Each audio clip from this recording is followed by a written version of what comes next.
share my mind and you don't die. Today's teaching is how do God's teachers deal with magic thoughts? This is a crucial question both for teacher and pupil. If this issue is mishandled, the teacher of God has hurt himself and has also attacked his pupil. This strengthens fear and makes the magic seem quite real to both of them. How to deal with magic thus becomes a major lesson for the teacher of God to master. His first responsibility in this is not to attack it. If a magic thought arouses anger in any form, God's teacher can be sure that he is strengthening his own belief in sin and has condemned himself. He can be sure as well that he has asked for depression, pain, fear, and disaster to come to him. Let him remember then, it is not this that he would teach because it is not this that he would learn. There is, however, a temptation to respond to magic in a way that reinforces it. Nor is this always obvious. It can in fact be easily concealed beneath a wish to help. It is this double wish that makes the help of little value and must lead to undesired outcomes.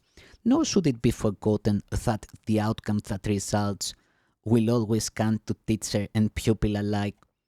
How many times has it been emphasized that you give but to yourself? And where could this be better shown than in the kinds of help the teacher of God gives to those who need his aid? Here is his gift most clearly given him. For he will give only what he has chosen for himself, and in this gift is his judgment upon the Holy Son of God.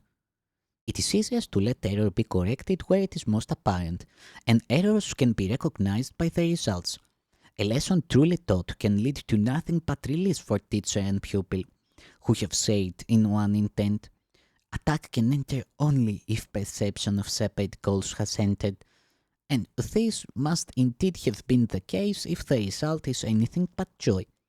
The single aim of the teacher turns the divided call of the pupil into one direction, with the call for help becoming his one appeal. This then is easily responded to with just one answer, and this answer will enter the teacher's mind unfailingly. From there, it shines into his pupil's mind, making it one with his. Perhaps it will be helpful to remember that no one can be angry at a fact.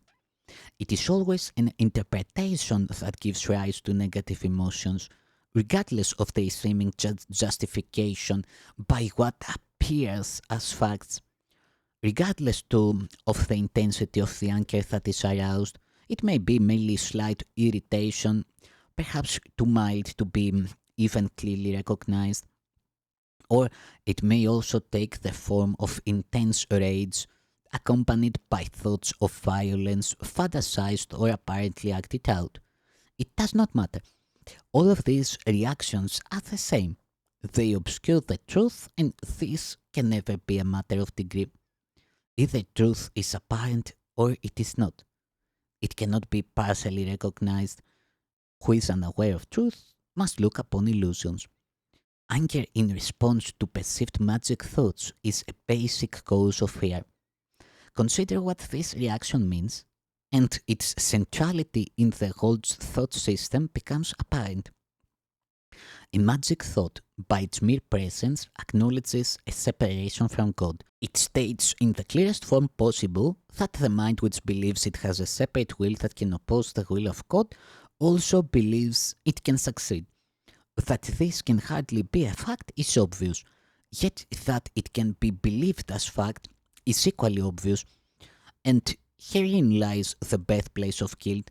Who usurps the place of God and takes it for himself now has a deadly enemy, and he must stand alone in his protection and make himself a shield to keep him safe from fury that can never be abated and vengeance that can never be satisfied. How can this unfair battle be resolved? Its ending is inevitable, for its outcome must be death. How then can one believe in one's defenses? Magic again must help.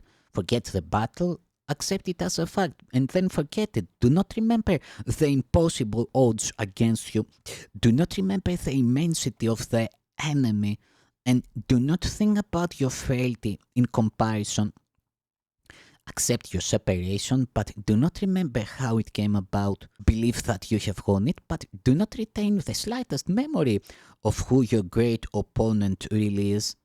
Projecting your forgetting onto him, it seems to you he has forgotten too. But what will now be your reaction to all magic thoughts? They can but reawaken sleeping guilt which you have hidden but have not let go. Each one says clearly to your frightened mind, you have usurped the place of God. Think not he has forgotten. Here we have the fear of God most starkly represented, for in that thought has guilt already raised madness to the throne of God himself. And now there is no hope, except to kill. Here is salvation now. An angry father pursues his guilty son. Kill or be killed, for here alone is choice.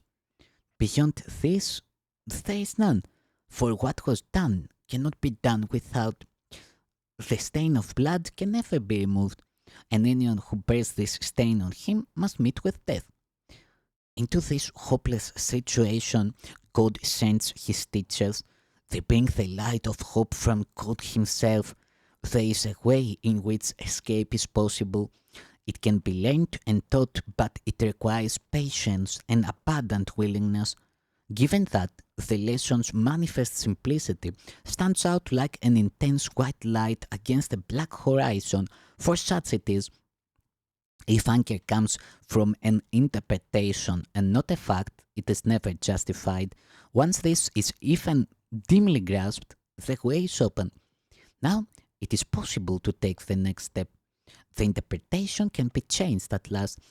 Magic thoughts need not lead to condemnation, for they do not really have the power to give rise to guilt, and so they can be overlooked and thus forgotten in the truest sense. Madness but seems terrible. In truth, it has no power to make anything. Like the magic which becomes its servant, it neither attacks nor protects. To see it and to recognize its thought system is to look on nothing. Can nothing give rise to anger? Hardly so. Remember then, teacher of God, that anger recognizes a reality that is not there. Yet is the anger certain witness that you do believe in it as fact. Now is escape impossible until you see you have responded to your own interpretation, which you have projected on an outside world. Let this grim sword be taken from you now. There is no death. This sword does not exist. The fear of God is causeless, but his love is cause of everything beyond all fear, and thus forever real and always true.